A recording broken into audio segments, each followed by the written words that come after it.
Hey from Mandalay Bay. We are back in Vegas and have tried out several bars this time. We went to the 1923 Prohibition Bar.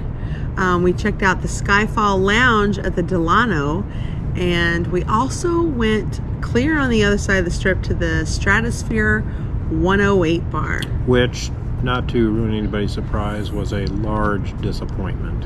Well, let's start out with Skyfall. What did you think of Skyfall? Skyfall was amazing.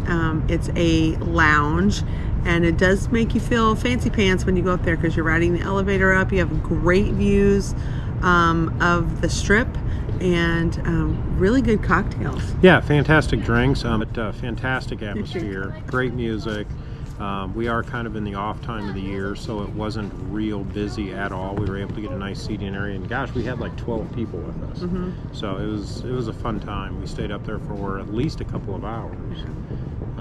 We had a large group. We had some snacks. We all had cocktails and beautiful views.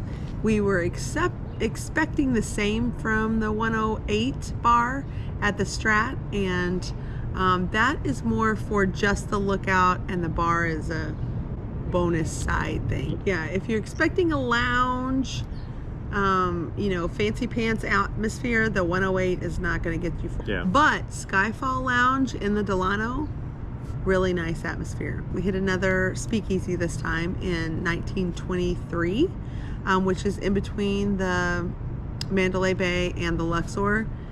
Super great. I think they're really whiskey heavy in their cocktails, and if you like whiskey, it's really good, and if you don't like whiskey, you might even like it anyway. It's really good. Yeah, 123 Old Fashioned was probably my favorite. 1923. Yeah, 1923 Old Fashioned was fabulous. Saturday nights they do have entertainment, piano player and a burlesque dancer by herself, Yeah. which was pretty good, but fantastic speakeasy. Easy to get in, easy to get out, lots of seating, a couple of different rooms, plus the main room, and the drink's fabulous. So really good place. Yeah, go check it out.